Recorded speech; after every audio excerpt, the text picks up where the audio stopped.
Coming up on Chasing the Natty, week 11 of the college fantasy football season is here, and it is crunch time for you playoff hopefuls everywhere.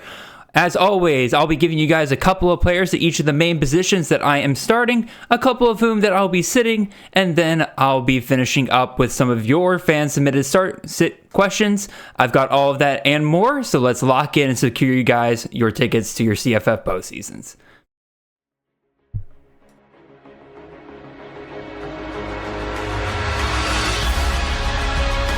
To go, breaks a tackle, he's 10, he's touchdown! Cook's gonna throw the deep ball, and Burton past the defense! Touchdown, Luther Burton! Milrow gonna run it again, got a lane, kicked in the turbo, Milrow! Goodbye, touchdown Bama! This is Chasing the Natty, a college fantasy football podcast.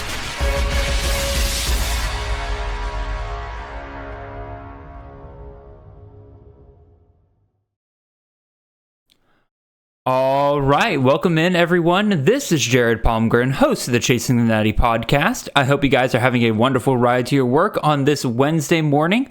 We are the College Fantasy Football Podcast on the Campus to Canton Podcast Network. You can find us on all of your podcast feeds and on YouTube every Monday and Wednesday morning during the season at 6 a.m. sharp. If you want to support the great work we're doing here, head on over to campustocanton.com, subscribe there with any of our extraordinary tiers. You'll find everything you need for your CFF, Devi, C2C, and betting needs, whether that's articles, rankings, projections, tools, and even more than that. You can find me in the show on Twitter. I'm at CFF_Jared, and the show is at Chasing the Natty. And if you guys have not already, go ahead and show us some love by leaving a like, a comment, and subscribe on the YouTube side of things. If you're on the podcast side of things, make sure you leave a 5-star review. Make sure you're following the show. Not only does that show us support, but you're also showing the game of college fantasy football in general a ton of support when you guys do that. So we do our part, you guys do your part. With all that being said, y'all, week 11's here already, and quite an important week, as I kind of touched on earlier this week when I did the waiver show. Pretty much in every league, you're fighting for something, right? Either maybe you've already locked your spot into the postseason, but maybe you're a 6-team playoff and you're trying to fight for a bye. Even if you're in a 4-team playoff, and you got this week and next week, right? You're still fighting to either secure a spot this week, or you're actually more than likely you're fighting to secure a spot this week, or you're just trying to put yourself in a better position so that you can kind of sneak your way into next week. Regardless, it's crunch time pretty much everywhere in CFF circles, which is all the more reason why we have to get these sits and starts right this week. And so we'll get into all that here in just 1 second, pretty much now, actually, because I don't really have anything else really to say. Again, we're just kind of at that point in the season where you guys know the drill, I know the drill, so let's kind of hop right into it, I guess. Let's move on over to our sit starts for this week. For those of you that for some reason are joining us this late in the season, first of all, welcome. Always appreciate you guys, even if you're a little late to the train for this season, but I always appreciate you guys coming in regardless. Just a reminder to everybody, again, the show's broken down into 3 segments. We'll go over my starts for this week. We will go over my sits for this week. My starts are players that are outside the top 60 at their respective positions that I think will go off this week. Sits are players that are inside the top 40 that are either facing bad matchups this week, they're on a skid that makes them not startable in my opinion, or things like that, right? And then last but not least, you guys did an awesome job this week sending me some start-sit questions. I think this is probably the most we've gotten in a while. And you guys gave me some real doozies to look over for today. Speaking of just me, myself, and I forgot that was the one thing I forgot to mention. Justin's not joining us tonight. He is taking care of some personal business this week, so always look forward to having him back next week, and I miss him dearly today. But you guys get little of me, but that also means you get double my starts and double my sits for this week. So I guess, in a way, there is some good news for you guys on that front. Speaking of which, let's go ahead and get on over to the starts. Again, just repeating myself here again, but again, these are players outside the top 60 in their respective positions that I think are in for really good weeks this week. So we'll start with our quarterbacks. And this is a guy that I mentioned on this week's waiver show. If you read my waiver article, I talked about him there as well, particularly because of just how great this matchup is this week. Parker Navarro, quarterback out of Ohio. He's going up against Kent State. Really outside of Miami of Ohio, like Navarro's been everything you want in a CFF quarterback over the last 4 weeks, right? Again, 33.46 points versus Akron, 33.48 points versus Central Michigan, 25 points this past week against Buffalo. This Bobcats offense has been humming along, and even with the loss of Anthony Tyus, at least for these couple of weeks, like they don't really seem to have skipped a beat again, except for that Miami of Ohio game, and that's just a decently tough defensive matchup for a MAC team, right? But Navarro's legs are such a difference maker sometimes. Actually, no, all the time, except for that. Once again, that game against Miami of Ohio, he kind of sucked, or not sucked. He still had almost 40 yards on the ground. But outside of that, Buffalo, 81 yards, 167 yards versus, or 176 yards versus Central Michigan, 113 yards versus Akron, right? All that's fantastic. And the best part is Kent State might be the best matchup that he gets this entire year, right? Looking at Kent State's defensive metrics here, again, going back to our team performance rankings over at C2C Winning Edge, Kent State is bottom 5 against the rush. That's going to be great for Navarro's legs.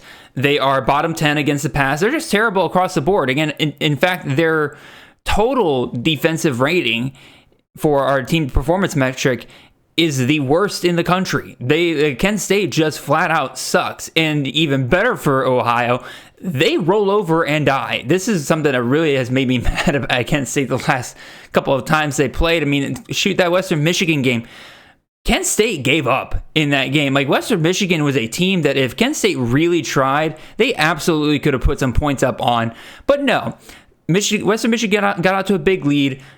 Kent State went into a shell. They kept running the ball. They just wanted to get out of there as quickly as possible. I don't know if that's the strategy the rest of the year, but it's great for whoever's playing them because basically Ohio's going to be able to name the scoreboard against them this Saturday. Ohio's only favored by 18.5. I wouldn't be surprised if it was more if Kent State pulls the same crap that they pulled against Western Michigan here. So regardless, like Navarro being locked in for 80 plus rushing yards feels pretty safe, I would say. And then it's just a matter of, can he get the touchdowns to go along with that? I mean, again, the word on Anthony Tyus hasn't been definitive or anything like that, but if he's not good to go again this weekend, I mean, shoot, Ricky Hunt's obviously pretty good in and of itself, but that just increases the likelihood that Navarro is probably going to be in for at least 3 touchdowns this weekend. And frankly, I don't see how, I don't see where there's a path for him kind of bottoming out this week. It'd be the ultimate just, I don't even really know what to call it. It would be beyond a surprise to me if Navarro comes away with less than 25 fantasy points for this weekend. And considering some of the buys, some of the quarterbacks are on bye this week, this might be a key piece for you if you are looking to kind of plug the holes in the ship if you are struggling at quarterback this week.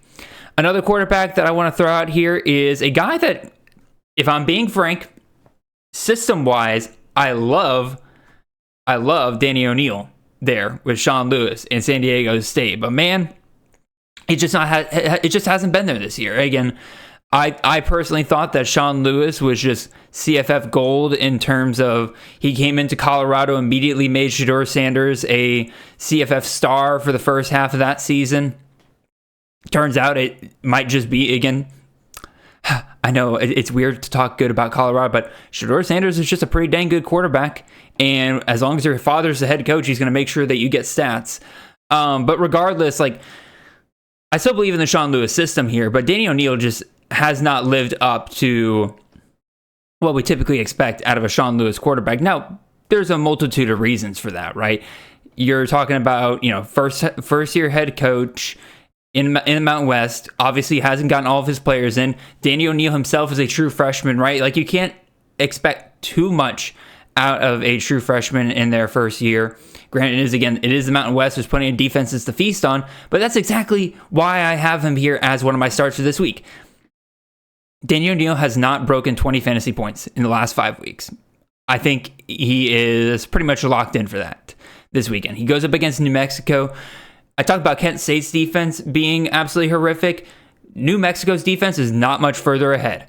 Again, in total defense, they're 132nd in our team performance ratings. Against the pass, they are the worst in the country. Against the run, they are bottom 10 here. So I'm trying to start as many San Diego State players as I possibly can this weekend. And the best part is Vegas is agreeing that San Diego State should be able to put up some points in this game. San Diego State's favored by 3 in this game. The total in this game is 65.5. Both of these defenses give up points, especially San Diego State on the ground. They're willing to give up points there, which is why I also like Eli Sanders for this week. But O'Neal doesn't need to even really pop off in this game in order to... He doesn't need to really pop off in this game too much to beat what he's been able to do over the last 5 weeks. He just needs to find a way to score 3 touchdowns. That's kind of been the main thing that's really held O'Neal back. Cooper obviously is going to be a big problem. He's going to score he's going to score plenty in this game as well.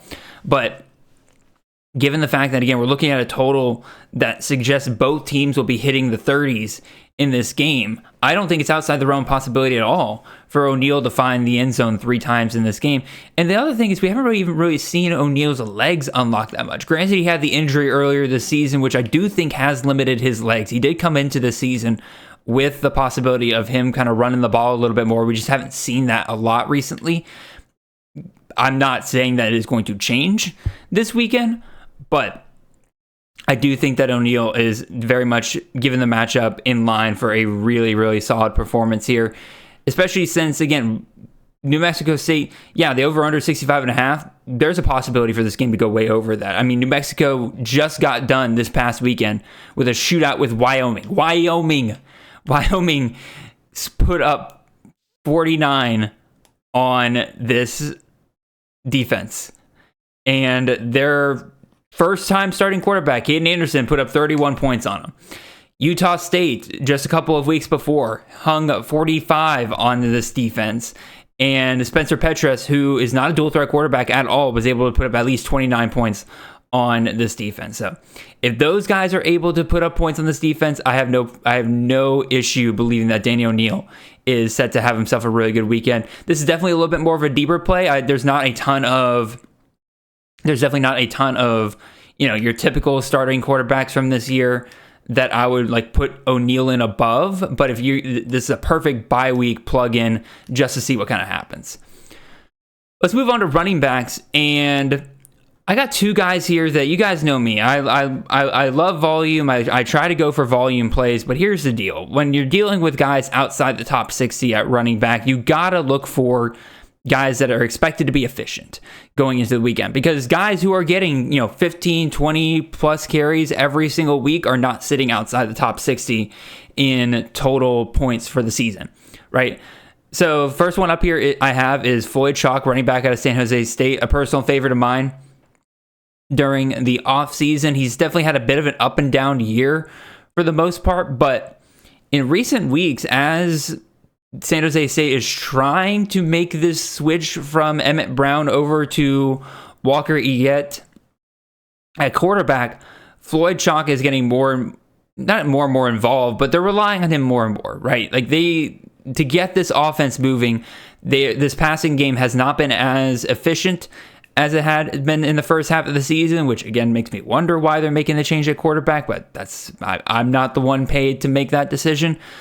But it does help Floyd Chalk quite a bit here, right? Again, he's been very efficient the last couple of weeks against Colorado State, 6.1 yards per carry. Against Wyoming, 7.6 yards per carry. Against Fresno State, 8.9 yards per carry. And he scored touchdowns galore in this stretch. Outside of last week, he has scored at least 1 touchdown in 4 of his last 5 games. He has scored 2 touchdowns each in his games against Nevada and Washington State there. And I think that he is set for another big performance this weekend. He's got Oregon State on deck here. And once again, going back to our team performance ratings over at C2C Winning Edge, Oregon State is atrocious against the run. They are bottom 2 in the country, not bottom 2 in the conference. Well, I guess there's only 2 of them. So I guess they're bottom 2 there as well. But not bottom 2 in the Power 4, not bottom 2 in, on the West Coast. No, like we're talking about bottom 2 in the entire freaking country. Like they are performing worse than most G5 teams here. And you give me a hyper efficient running back like Floyd Chalk going up against this bad of a rushing defense. I'm expecting some long touchdown runs in this game from Floyd Chalk here, especially if this game script allows for San Jose State to do so. Oregon State's favored by 3 in this game. Their total is 55.5, but given the skid that Oregon State's kind of been on over the last week or two, I wouldn't be surprised if San Jose State is able to grab a lead early in this game and potentially just kind of ride Chalk and Bates to victory in the entire second half here. I think that this is in line to potentially be Chalk's best game of the season, so that's why I have him as one of my starts for this week. The other running back that I want to throw out here is Mr. TreVeyon Henderson, running back out of Ohio State. Oh, man, this Ohio State running back duo really has been just kind of... really just has been a disappointment. There's really no other way to say it. Like, everything here suggested that Ohio State was going to have a dominant backfield duo, and this running game just has not really kicked off. And frankly, TreVeyon Henderson has been the bigger... how do I say this? He's been hurt more by this than even Judkins. Judkins, the people who drafted him were right to grab him in terms of him being the better RB of the 2 to have for CFF, right? But I think that Henderson and Judkins both are incredible plays for this weekend. Why? Because again, we're going back to the matchup here. Ohio State's going up against Purdue. Purdue might be the worst team in the Big Ten. It's a tough competition, but I think they're there. Their defense is to blame for a lot of it. Their rushing defense is bottom 10 in the country.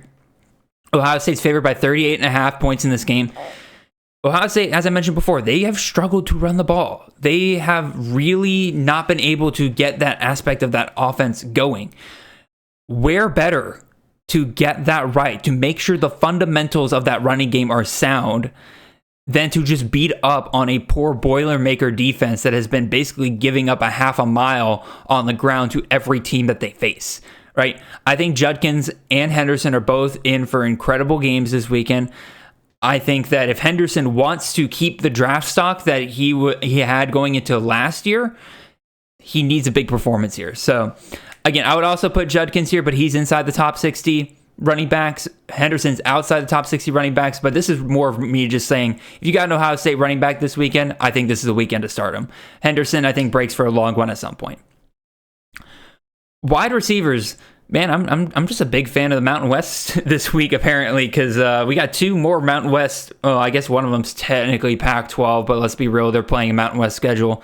But 2 more West Coast wide receivers here to discuss. We'll talk about Chris Hudson here, wide receiver out of Washington State. First, he's got Utah State. Once again, we're just beating up on some of these poor defenses. Utah State, they're bottom 10 in the country against the pass. They're the worst in the country against the run, so that should help John Mateer a lot right there. But regardless, given Washington State's offense, given the matchup here, given the fact they're favored by 20.5, the over-under in this game 69.5. Vegas is expecting a relatively high scoring, if not lopsided game by Washington State here. I am betting on Hudson finding the end zone here, right? Before last week, Hudson had 5 straight games of double-digit targets. Now, that hasn't always translated into a ton of yardage, right? We've only seen a 100-yard game from him once in that stretch, and we've only seen him find the end zone twice during that stretch as well. Those things obviously need to change, but as I mentioned before, what better way to do that than to get yourself a nice, cushy matchup against one of the worst defenses here in the country, right? Hudson's a pretty solid receiver. I think this is the kind of game where if Mateer hits him right, could break a long one. I think that playing for volume here with Hudson is the way to go. I honestly wouldn't mind throwing out guys like Carlos Hernandez as well. I think the John Meredith dream is a little bit dead here. I still think that Hudson's your main guy here. But regardless, like, if you have a piece of the Washington State offense this weekend, I'd probably try to go with that. Next wide receiver here to start is Mr. Ryan Davis, wide receiver out of New Mexico. I'll be quick about this one because I talked about him already on the waiver wire show earlier this week. But just to reiterate, Luke Wysong goes down. It looks like he'll be out for quite a bit here, given the fact that he was in a boot. I know Bronco Mendenhall tried to make it sound like that he was going to come back already this week. When I sniffed that out immediately and said absolutely not.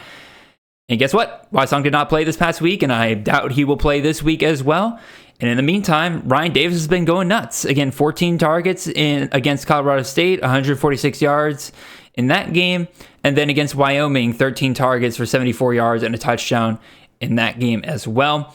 Davis has slid right into the wide receiver 1 role for this offense. New Mexico State's going up against San Diego State. Already kind of mentioned this game.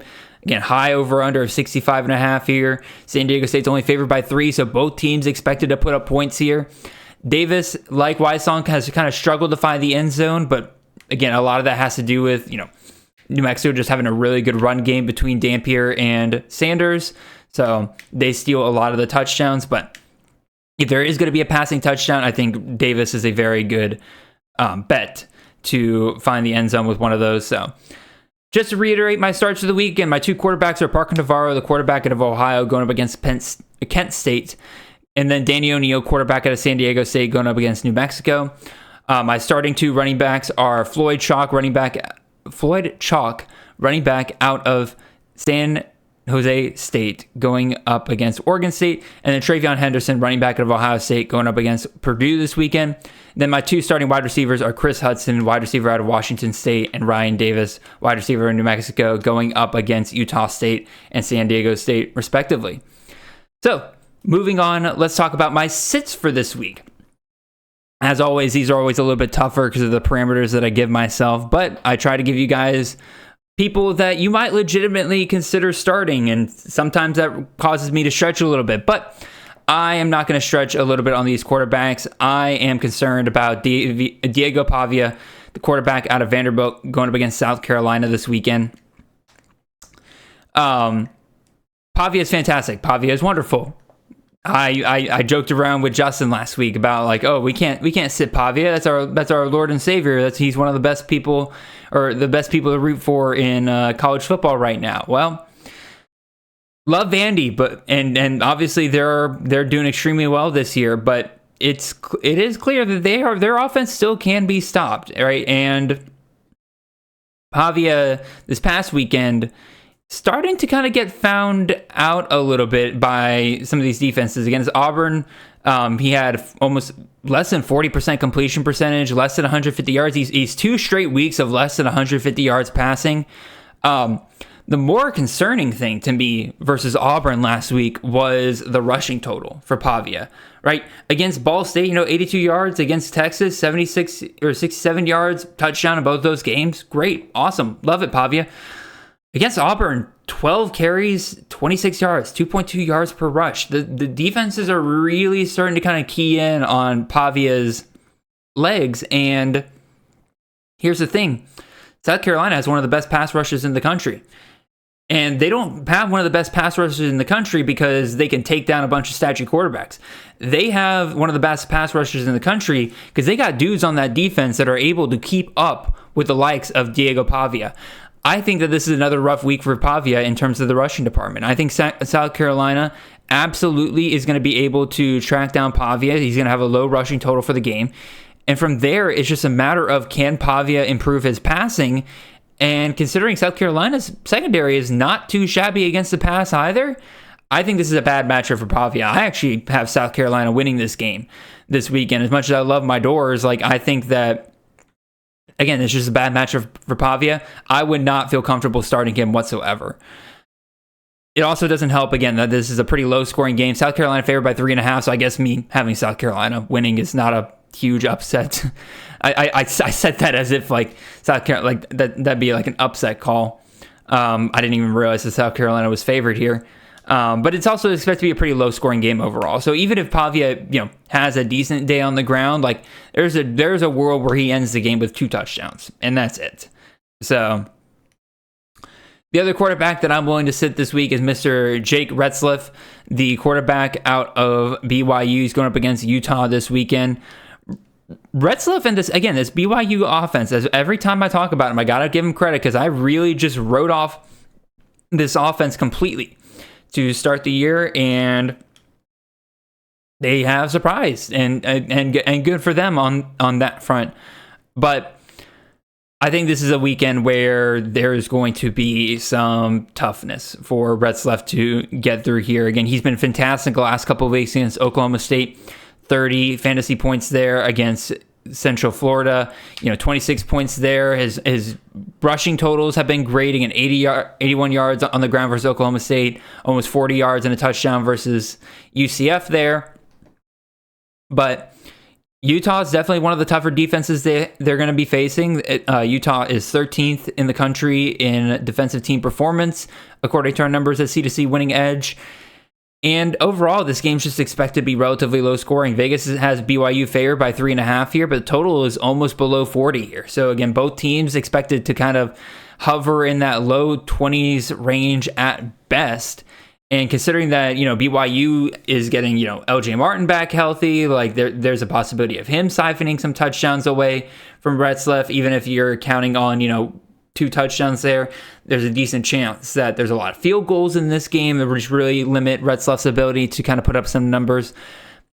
I'm not saying it's impossible, right? Again, Utah, there's something wrong with Utah right now where that team is just not clicking. I don't know if it's Kyle Whittingham's impending retirement or what's going on. I mean, Alexander Ludwig got dropped, and I forget who they brought in for the interim offensive coordinator position, but it's not an inspiring hire whatsoever. So maybe there's just a lot of things in the background that we're just not seeing that have really thrown this team off.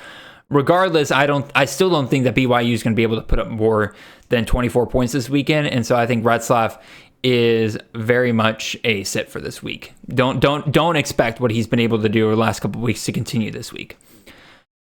Running backs. Let's talk about some running backs here. And my first running back that I'm throwing out here as a sit is Mr. Jaden Nixon, the running back out of Western Michigan. Outside of a bizarre performance against Akron where, 14 carries, 21 yards. I don't know what the heck was happening to Nixon that day. I don't know if he had a stomach bug, his girlfriend broke up with him the night before or something. 1.5 yards per rush versus Akron is just something that nobody can ever predict. But outside of that, dude's been a monster. Just a straight up monster. Like you're like, this is a classic power 4 back transferring down to the MAC and just bullying a bunch of little kids, right? Against Bethune Cookman, 17 carries, 189 yards, 2 touchdowns. Against Marshall, 23 carries, 146 yards, and a touchdown there. Even in recent weeks, right, where he's just not getting the volume that he once was getting with Jalen Buckley back, right? Against Ball State, still 124 yards on 14 carries. Against Buffalo, 112 yards on 14 carries. And then this past week against Kent State, 135 yards on 8 carries. Dude's just ripping it every time he gets the ball. Problem is, NIU's a legit defense. They're 18th in the country in defensive team performance. Their rushing is top 15, according to our metrics at C2C Winning Edge. NIU's favored by 2 points in this game. The total is 52.5. This is not the kind of game where Western Michigan is going to be able to put up 59 points. They're not going to be able to put up 45 points, 34 points, 48 points, 52 points. This will be a lower scoring affair. Now, we've seen already that Nixon can still thrive in that environment, right? Against Marshall, Western Michigan only put up 20 points, but he still had almost 150 yards on the ground. So there's a possibility here of Nixon still doing fine, and even with these defensive performance numbers from NIU, Nixon could still out-talent a lot of guys on that Husky defense there. Problem is, I think you're playing with fire there a little bit. Like if you're plugging in Nixon, you're hoping for some upside there that will help you win the week, but also know that you're plugging in a guy that could finish the day with, anywhere from 8 to 15 carries, but suddenly that efficiency that we've seen over the last couple of weeks drops down to, 4.5, 5 yards a carry, doesn't find the end zone. You're ending the day with a potential single-digit performance in fantasy here. It does not help that Nixon does not catch a lot of balls out of the backfield, right? He's had a total of, 5 targets over the last 6 games. So if you're hoping for, NIU to put up some points against Western Michigan's defense and for Nixon to kind of catch some balls out of the backfield, that's just straight up not what he does. Now, like I said, there's still a possibility that Nixon just out-talents everybody. And again, a little bit of stretch here. But given the low volume, given tough matchup, I think that if you're relying on Nixon, you have to be a little worried about what you're going to see this weekend. I would potentially look for other options. Next running back that I want to discuss here is Mr. Anthony Hankerson, the running back out of Oregon State, going up against San Jose State this weekend. I already talked about the other running back on the other side of this. I think Floyd Chalk's in for a great weekend. I think Anthony Hankerson's in for a bit of a tough weekend here. Hankerson, over the last couple of weeks, has definitely been hurt by Oregon State's inability to get a lead in the game, right? To start the season, Oregon State actually looked pretty solid. They were able to get some leads early in games. With Jameis Griffin going down, Hankerson became the clear RB1 for this team, and he was looking really, really good. Over the last couple of weeks, though, there's some trouble in paradise here with Hankerson, right? He still has the volume, again, 16 carries versus Cal, 17 carries versus UNLV, but I don't know if these defenses really keying in on him. This offense in general just not really gelling, but 49 yards versus Cal, 61 yards versus UNLV. That's tough. 1 touchdown between his last 2 games, and even then, you're not looking at anything that's really blown you away. Again, 13.5 fantasy points in terms of half PPR points against UNLV, 7.8 versus Cal. Now, granted, Oregon State got just completely run out of the building on that one, so you can call that an outlier, but I'm seeing a trend here over the last couple of weeks that Hankerson's just not performing to the degree that he was to start the season. And we get San Jose State this weekend. Again, mentioned already, Oregon State is favored in this game by 3. I'm personally leaning towards San Jose State being the one to be able to grab an early lead here, in which case that hurts Hankerson a bit. Although he definitely does catch plenty of balls out of the backfield. He's got 12 targets over his last 3 games, so he's not completely out of it, right? But he's also not very explosive out of the backfield either. Again, you're looking at 3.7 yards per catch, 2 yards per catch, and 4.7 yards per catch in his last 3 games. So not exactly a world beater on that front. But again, we see it against UNLV. We see it against Cal. Cal's a pretty solid defense, but UNLV's rushing defense is not anything to write home about. And he struggled against them as well. So I'm sensing a trend here. I'm thinking Hankerson has another rough week against San Jose State here, especially if San Jose State's able to grab a lead early.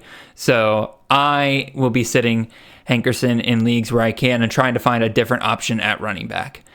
So that being said, let's move on to wide receivers. And I'm going to be real with you guys. Just like in a lot of other weeks, wide receivers, this is where I am going to probably stretch the most. Because, wide receivers, it's so weird doing these. Because, wide receiver is the most volatile position in college fantasy outside of tight end, right? Of the main 3 positions, wide receiver is easily the most volatile. But, so you would think that would make it kind of easier to point out, oh, this player's not going to do very well this week because, he has a wider range of outcomes. So I'm thinking he's on the lower end of his outcomes this weekend. But I don't know, man. Again, whether it's just matchups, whether it's just certain guys being on bye and everything, it just feels like week after week, man. There's not a ton of great options for me to talk about. So I feel like I'm stretching here. But the first wide receiver that I don't even know if I'm going to fully sit him because, again, a PPR format, he's gold. But Ty Felton, wide receiver out of Maryland. He's going up against Oregon this week, and Oregon's passing defense has been absolutely incredible. Again, they're 5th in the nation in our C2C team performance metric against the pass here. And Oregon's favored by 25 points in this game. So clearly Maryland's going to be playing from behind. That all sounds fine and dandy. But again, this Oregon defense has been very, very stout this year. And Felton's really, really struggled to find the end zone many, many times. And he is not one to not put up some stinkers here, right? against Northwestern. Again, 19 targets in that game, but he only caught 9 of them for 77 yards. And again, it feels like I'm stretching here because, like, you know, nine catches, 77 yards in any given week is incredible, but that's only because he got 19 targets in that game. If he got closer to his 12, right, you're looking at him finishing the day with almost sub 60 yards in that game if he got a normal target distribution. Again, in a full PPR format, I still don't think there's any way you can really sit Felton, but in a standard league, I'm definitely considering looking elsewhere for Felton. I don't think Oregon's going to give up a ton of points to the likes of Maryland. Even if they do, Felton over the last couple of weeks has clearly not been a priority for Maryland in the end zones, right? He's got 1 touchdown over his last 3 games, despite the monster number of targets that he has been getting. So, again, PPR format, I don't think there's any way you can sit Felton, but in a standard format, I'm definitely considering it, and I'm looking elsewhere at wide receiver. Other wide receiver that I am sitting for this week is one Denzel Boston. I talked about earlier this season how touchdown regression would come for him, and it has a little bit. He's had 1 touchdown over his last 3 games, despite the fact that, again, very similar to Felton, right? He's getting the targets, right? 9 targets, 15 targets over his last 3 games. Kind of a rough stretch there between Iowa and Indiana, where he didn't even break 50 yards in either of those games, despite getting 9 targets. And that's kind of my main concern here, is he's going up against Penn State. Penn State's coming off the loss to Ohio State. They're kind of pissed off. They need something to beat up on. They're favored by 13 against Washington here. I think Penn State's got the corners to potentially give Boston another rough day here, right? I wouldn't be shocked at all if we got another line similar to what he had against Iowa and Indiana, sub 50 yards. Maybe he pulls in a touchdown. Again, Washington is very clear about their intent to target him on the outside in the red zone. But against this Penn State defense, I'm really not even sure that Penn State's really going to give up all that much to Washington this week, especially when you have a low over under here, 46.5 here. I mean, if you extrapolate, or if you kind of extrapolate the team totals out of the spread and total here, right, you are looking at, Vegas expecting, Washington to probably find the end zone once or twice here, given the fact they're kind of spotting them 16, 17 points here. But I still don't know that I would really love betting on that, considering, again, I don't think there's really much of a weakness in this Penn State defense right about now. So unless you're Ohio State. So that being said, let's move on to let me recap. My sits for this week. Quarterbacks are Diego Pavia and Jake Retzlaff. I feel pretty confident about those. Jaden Nixon and Anthony Hankerson, 2 running backs that have been very solid at times this year, that I think have tough matchups this week that are going to cause them to get much lower. Less confident in this call than the quarterbacks. And then my wide receivers, Ty Felton, wide receiver out of Maryland, and Denzel Boston, wide receiver out of Washington.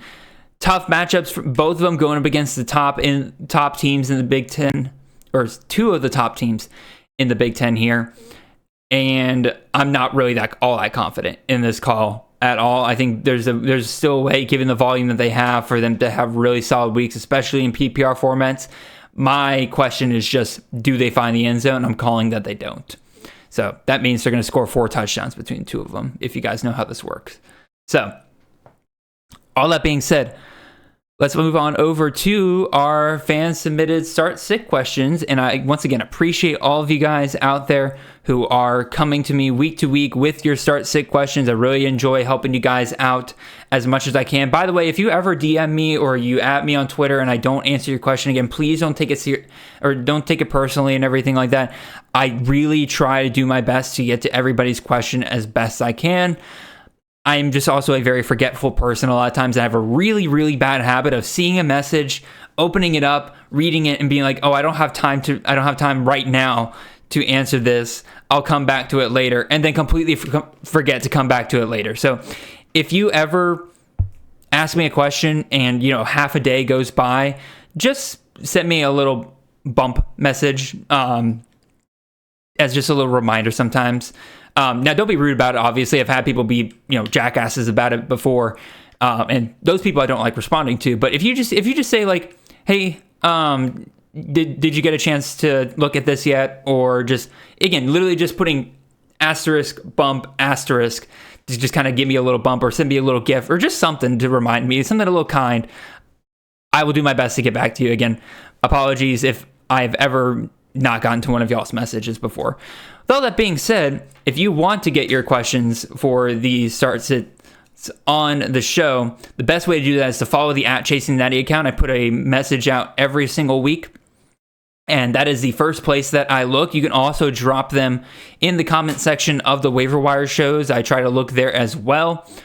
Or you can DM them to me and just say like, hey, for the show, here's my sit-start question. I'll try to get those in as well.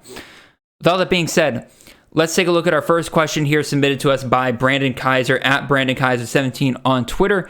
In a 5-point passing touchdown league, are we looking at Kyle McCord, who's going up against Boston College, or do we look at Brennan Sorsby, the quarterback out of Cincinnati, going up against West Virginia? This is an interesting and fun question, in my opinion, because you're dealing with two quarterbacks here that are both on skids the last couple of weeks, right? Neither one of these guys have really given you what you want in a CFF format, right? Take a look at Kyle McCord. 20 fantasy points versus NC State, only put up 24 points in that game. Against Pitt, 15 points in that game, 5 interceptions. So if you got a league that penalizes you for turnovers, boy oh boy, did you not have a fun night that night. I know I didn't. And then this past week, even against Virginia Tech, where, Syracuse came back, they won, they, played from behind to win this game. Kyle McCord still was not at the center of that. He actually had one of his lowest passing attempt numbers in that game, despite playing from behind at 35 and less than 300 yards passing and only 2 touchdowns to show for it, right? To start the season, Kyle McCord was the show for Syracuse. I don't know if it's that this 5 interception game against Pitt changed anything, but if what we saw versus Va Tech is to go by, he's not currently the focus of this offense, at least for right now, which is definitely concerning moving forward. I kind of touched on this a little bit during the waiver show earlier this week when we took a look at the freakout scale. But then let's look at Brennan Sorsby, right? He also has not been fantastic. Against UCF, 20 fantasy points there. Against Arizona State, 22 fantasy points. Against Colorado, 20 fantasy points, right? Not bottoming out, right? We're not looking at a guy that's, completely useless for CFF, right? If you're especially in a deeper league, right? Like 20 fantasy points for a quarterback, like, isn't great, but it's not going to be something that costs you your entire week, right? The question really here comes down to which quarterback can bounce back better, right? Because I think that both of these quarterbacks have what it takes to bounce back and be CFF players moving forward, right? Whether that's, McCord going back to throwing 40 to 60 times per game, and then Brennan Sorsby really just finding a better matchup, right? Because we look at UCF, we look at Arizona State, we look at Colorado, right? One, that UCF game was just weirdly low scoring. Both teams were actually able to move the ball quite a bit in that game. Neither team could really finish the job. So I think that game is a little bit of an outlier. Like, I think if those teams played more, or if you were to play those teams 100 times again, I think that game goes over the 32 points that they scored in that game total between those two teams. I think it goes over that total probably 90 out of 100 times, right? I think that game was just weirdly low scoring, so I don't want to knock Sorsby too much for that. And then Arizona State and Colorado, again, this is going to be a weird show because I'm giving Colorado quite a bit of props here, but Colorado's defense is much improved compared to last year, and they are absolutely taking advantage of it. They're actually shutting down teams pretty well. So all that being said, this is why I'm kind of leaning towards Sorsby, right? I think Sorsby has been the product of just some relatively quietly tough defensive matchups over the last couple of weeks. He still has performed admirably despite that, and I think going up against West Virginia this week, he has himself a matchup that I think he can take advantage of, right? West Virginia's secondary is atrocious. They are bottom 2 in the country in passing defensive team performance, according to our C2C numbers, right? He can absolutely take advantage of that. He's got the weapons to do so. And with West Virginia actually being top 20 in rushing, they got a real Jekyll and Hyde defense over there. They're not going to be able to rely on Kiner. They're not going to be able to rely on Pryor as much. Sorsby's rushing probably does take a hit here, so I wouldn't be shocked if we get a game kind of like Arizona State where he finishes the game probably around 25 to 30 rushing yards. But as long as he could run it around the goal line, that's really all that matters at the end of the day. Versus Kyle McCord, man, I expect to bounce back at some point here, but I am a little worried about his role in this offense moving forward and them kind of throttling him back a little bit as a kind of centerpiece for this offense. In addition, if you take the team totals of both of these teams, Cincinnati's actually expected to score more compared to Syracuse, so I'm going to lean towards Sorsby of these two. Give me some dual threat ability there and the better matchup, in my opinion. So, Brandon, hope that answers your question. Even with the 5-point passing touchdown league, I think there's a possibility that Sorsby and Kyle McCord could end up with the same number of passing touchdowns this weekend, given just recent trends. So, in terms of what our C2C projections are saying versus what my projections are saying, so our C2C projections actually have Kyle McCord as the favorite here. They have him at 23.8 fantasy points here. Brendan Sorsby is 20.9 according to our C2C projections. My projections disagree.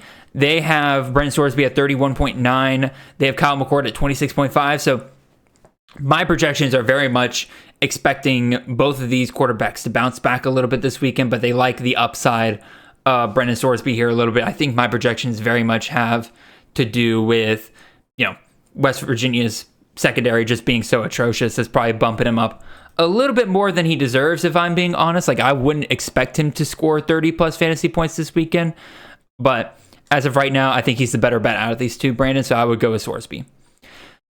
Let's move on to our second question here. This one comes to us from Mr. David Harden at Never Not Gruntled on Twitter.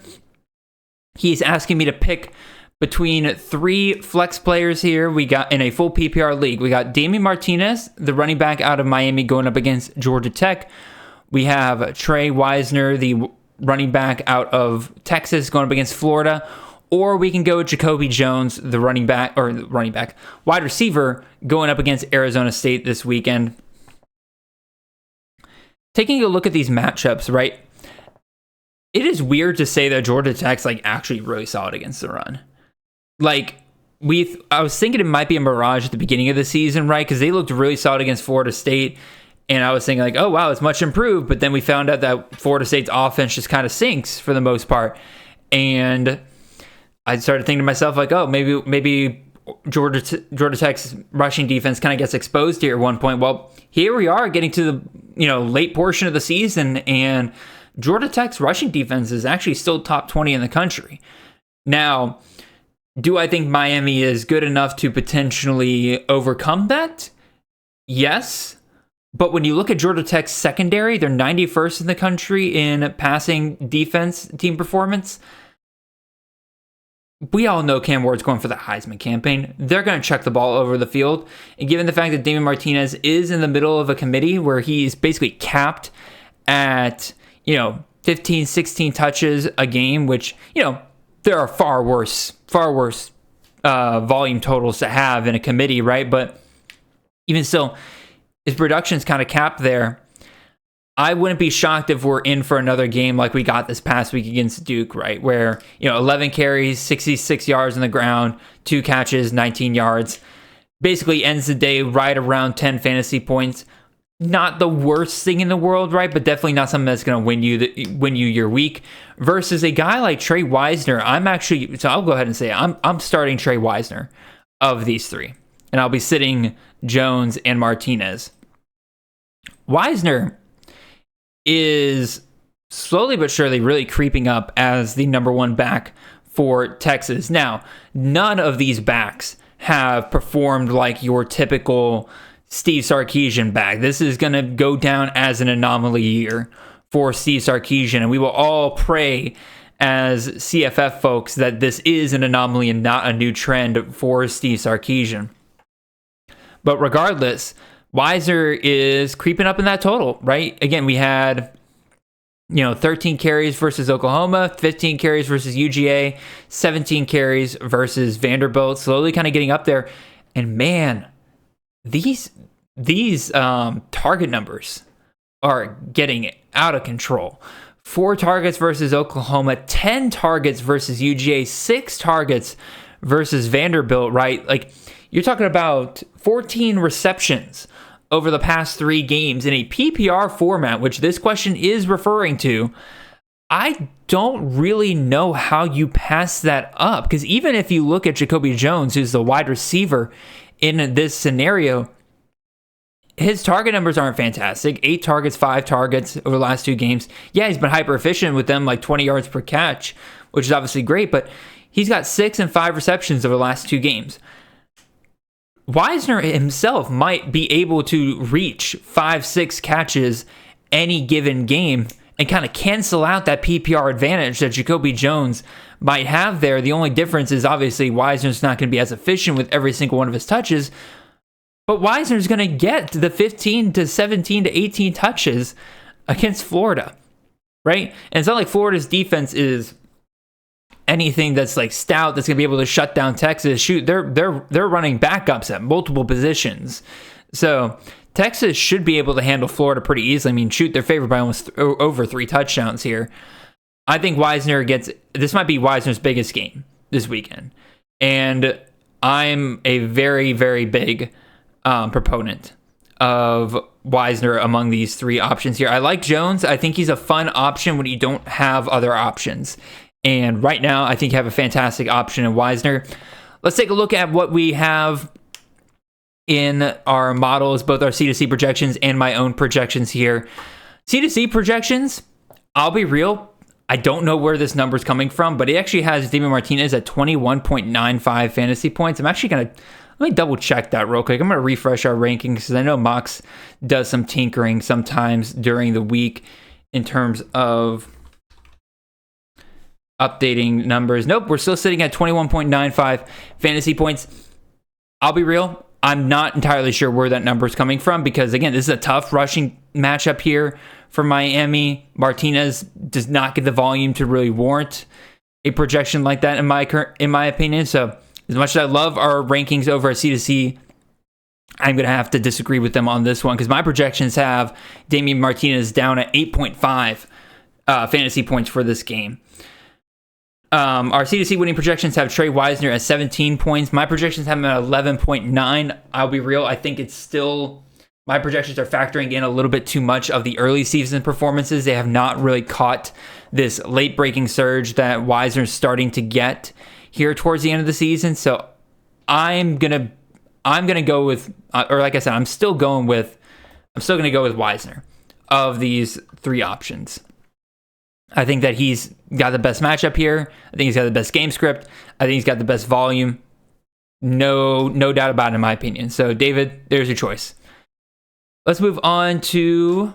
Let me actually put back our tokens there. There we go. There we go. Let's move on to our third question here. This one comes to us from the optimistic Vikings fan at Super Skull fan. By the way, I hope you're enjoying yourself, Super Skull fan, because your Vikings, your optimism is being rewarded this season. Although they've been on a little bit of skid recently, but I won't mention that. Anyway, he's asking me to start one wide receiver between 3 different options here. We got Ted Hurst, the wide receiver out of Georgia State, going up against James Madison. We got Josh Kelly, the wide receiver out of Texas Tech, going up against Colorado. And then we got Jeremy Bernard, the wide receiver out of Alabama, going up against LSU. So, where do we go from here? Because all 3 of these guys have reasons to be optimistic, right?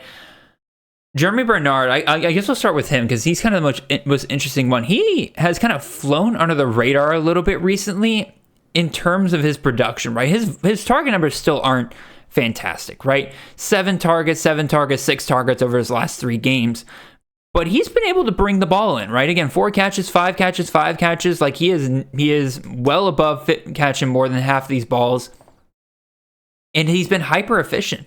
22.3 yards per catch against South Carolina, 14.4 yards per catch versus Tennessee, 16.4 yards per catch against Mizzou. Like he's become a legit downfield threat for Alabama recently. And do I trust that this is going to continue against LSU? I don't really see any reason why not. I know LSU's defense is vastly improved from last year. Don't get me wrong there. But, his production has been very consistent the last couple weeks. 89 yards, 72 yards, 82 yards. I mean, that's 72 yards versus Tennessee. It doesn't sound like much, but that's a solid Tennessee defense that he was able to put that up on. So I see no reason why he can't do that again against LSU. It's just a matter of, can he find the end zone? I think he can. So I think Bernard is a solid play among these three. It's just a matter of, do I think that he can perform that well compared to the other two? Hurst is an interesting one. He is definitely the most volatile of the bunch here, which sounds crazy because his actual fantasy output has been relatively consistent. 17 points versus Old Dominion, 13 points versus App State, 18 points versus UConn. Right, but then you got that little game in there against Marshall where he had 6 targets, only 1 catch for 15 yards. Right? And to add to the volatility, that App State game that I mentioned where he had 57 yards and a touchdown in that game, he did only 3 targets.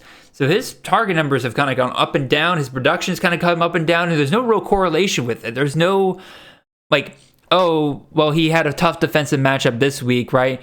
App State's horrific against the pass. Why did he only get 3 targets in that game? Marshall is horrific on defense. Why did he only get 1 catch in that game? UConn was actually one of the tougher defenses that Georgia State's had to play. And at least according to our numbers, the C2C winning edge. And he caught every ball thrown his way, almost hit 100 yards, got a touchdown out of it. Hurst is very, very volatile.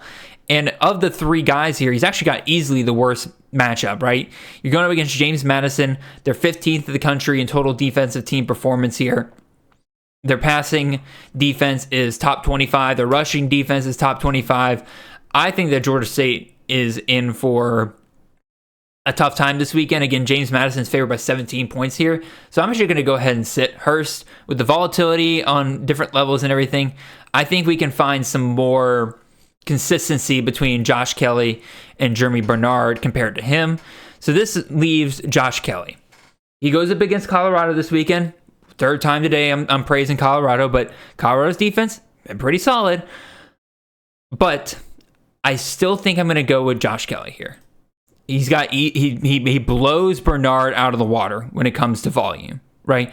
His worst game of the last 3 games was 8 targets. Otherwise, he had 12 targets, and this past week against Iowa State, he had 19 targets. He only caught 8 of them, but regardless, they were force-feeding him against Iowa State last week, and that, Iowa State's defense, pretty dang solid. So the fact he was able to put up over 100 yards and 2 touchdowns on the Iowa State defense, pretty solid work by Josh Kelly there. And as much as I'm praising Colorado's defense, again, they're top 45 against the pass, right, which is, again, not elite or anything like that, but it's vastly improved compared to last year. If you look at the Vegas total for this game, 62.5, Colorado only favored by 3.5. Both these teams are expected to score this weekend. It's not, full-blown shootout level, but, both teams expected to kind of hit the 30-point range here, at least high 28. I see no reason why Josh Kelly can't find the end zone again this weekend, so I'm going to roll with him over Bernard and Hurst here. Let's take a look at what our projections at C2C Winning Edge have to say. Our C2C Winning Edge numbers actually have Josh Kelly performing the best of the bunch at about 14 points there. Compare that to Ted Hurst, who our projections have at 13.8, and Jeremy Bernard at 11.69.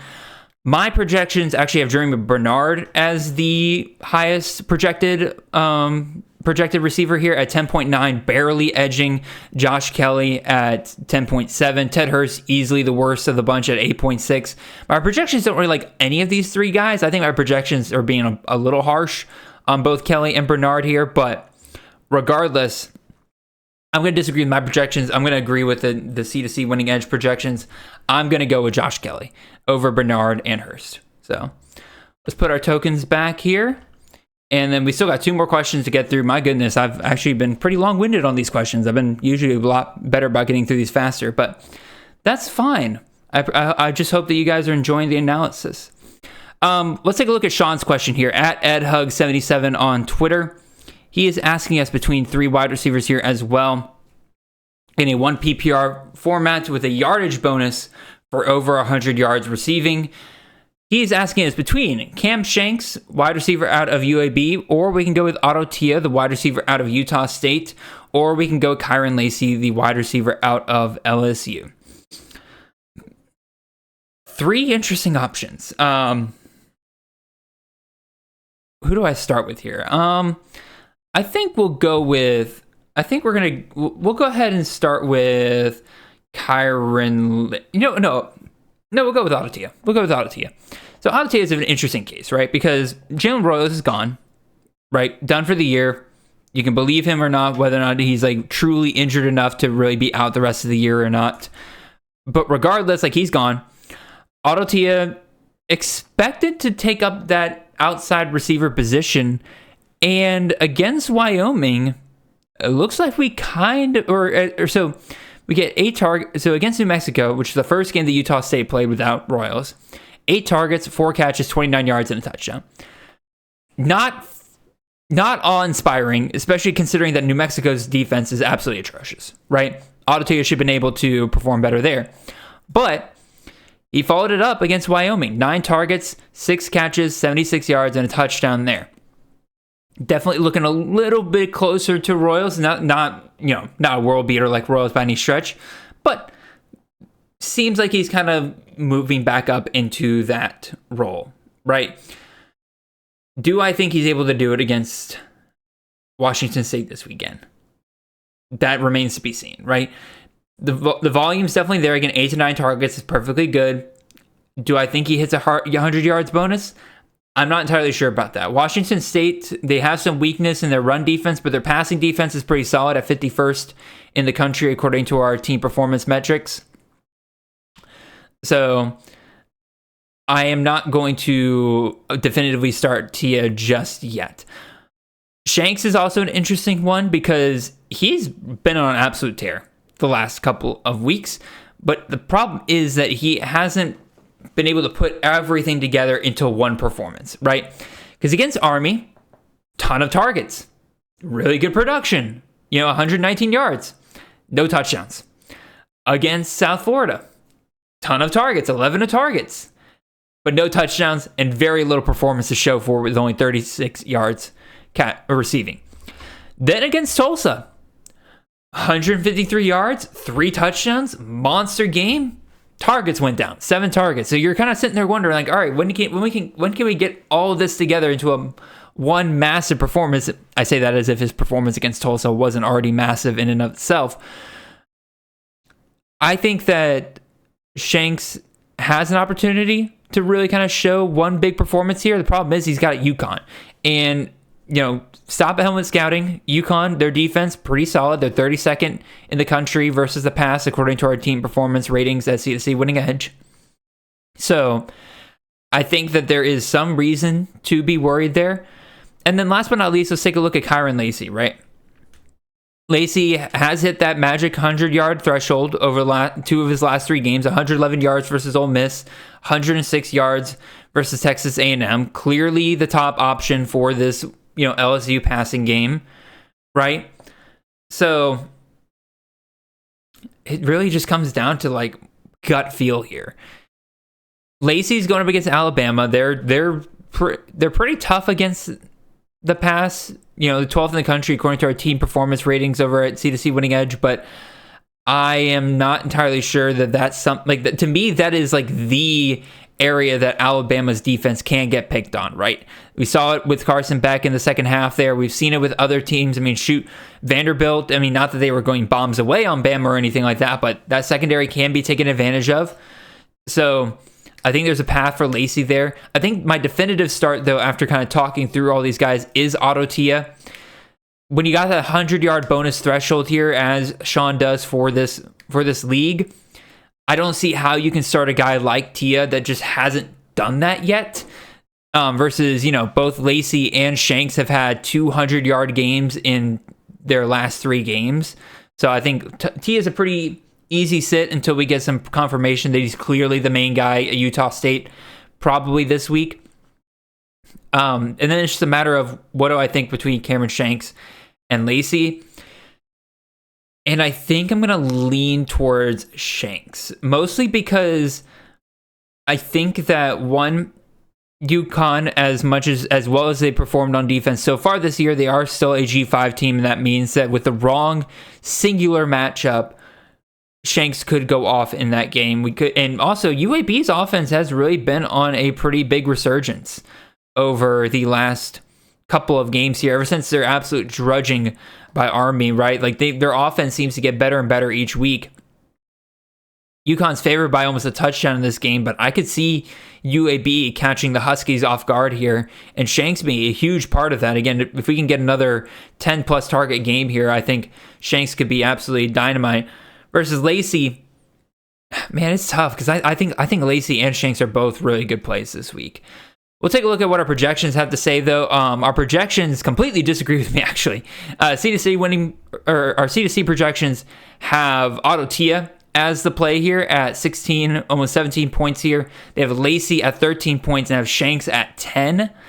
My projections actually also have Lacey ahead of Shanks, so I personally, I guess I'm going against my projections here by picking Shanks. I think Lacey, Ed, if you're listening to this and you decide based on what I said that you'd rather go with Lacey, it would not hurt my feelings whatsoever. I just personally, coin flip, I'm going with Shanks. And then my projections have Otto Tia as the lowest of the bunch. I think that that's once again baking it a bit too much of the early season production, but also again there's a bit more volatility there with that receiving position, so I don't mind the fact that he's behind the other guys. So I'm going with Shanks. Both of our models have Lacey over Shanks. So decide what you will on that, Sean. So last question here. This one comes to us from Iggy69 on Twitter at Iggy69 or IYG. I don't know. I'm not sure exactly how to pronounce that. Regardless, he wants me to pick one of 3 guys here between Rashul Faison versus Wazoo. We have Desmond Reed, running back out of Pittsburgh, going up against Virginia, or we can go with Amari Thomas, the wide receiver out of UAB, going up against UConn. Again, full PPR here. And ironically, I just realized we actually we're going to be talking about a lot of the same matchups here. We just got totally different players, which that's kind of fun. This is one of those deals where I actually think all 3 of these options have really, really good potential this weekend, right? With Amari Thomas, going up against UConn, he's been fantastic. He's had 9+ targets in each of his last 3 games. He's had 84+ yards in 2 of his last 3 games. He's had a touchdown at least in each of his last 3 games. That's a recipe to keep going and be wonderful for CFF moving forward. I am still a little queasy about that UConn matchup a little bit, but I do think UAB can overcome it. Problem is, again, you got a stud here in Desmond Reed, and it's hard to really move off of him. And you can say he's not been great the last couple of weeks, right? He's had, that Syracuse game was weird all around for Pittsburgh. The 3 defensive touchdowns, the entire offense basically shut down. They saved Reed. He only had 11 carries, 47 yards. They took him off the field as quick as they could. He was getting banged up anyway. And then at SMU last week, Pitt was playing from behind. But even still, he finishes the day with 18.3 fantasy points in half PPR format. So you're not entirely disappointed about what you got out of Reed there. Even more so, again, those 13 targets that he had in that game were just absolutely monstrous. 6 catches, 44 yards. Right? So I think that Reed going up against Virginia this weekend, who is 82nd in the country versus the run, and even more importantly for Reed's game, because he is a epic receiver out of the backfield. Virginia is 123rd against the pass, according to our numbers at C2C Winning Edge. And that, to me, honestly, spells more importance for Reed's potential this upcoming weekend than anything else, because he's an extremely explosive receiver. So I'm still leaning towards Reed compared to Amari Thomas. Again, PPR would definitely help Amari Thomas's case in this case, but given the fact that Reed catches a ton of balls out of the backfield, I think that he is set for another pretty big performance this weekend against Virginia. And that leaves Rashul Faison, who's actually, again, he's the volume play of these guys, and he's got the PPR points to go along with it. He goes up against Wazoo this weekend, who I mentioned earlier. I don't love them versus the pass, but their rushing defense is pretty susceptible. They're 106th in the country when it comes to team performance defending the run. Problem is, Utah State is going to be playing from behind in this game, and that hasn't stopped Utah State from, riding Faison regardless, right? He's still got 15 carries versus UNLV when they were behind there. He still finishes the day with 83 yards and a touchdown. Like, he's clearly still their workhorse back.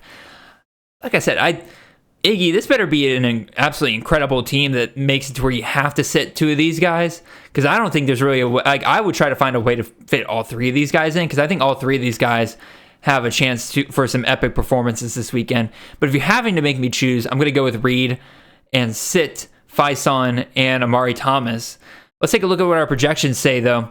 At C2C Winning Edge, both mine and our C2C projections have Thomas doing the worst of the bunch by actually a pretty good margin. Our C2C projections have him at 9.8 points. My projection have him at 10 points.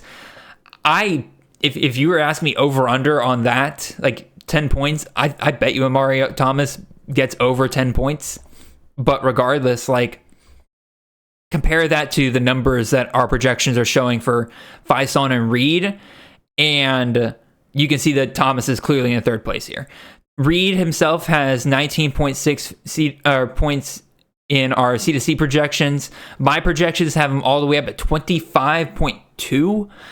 So that should tell you a lot about what kind of potential he has. And then Faison, our projections are almost in line. Like, our C2C projections have him at 18.7 fantasy points. My projections have him at 18.4.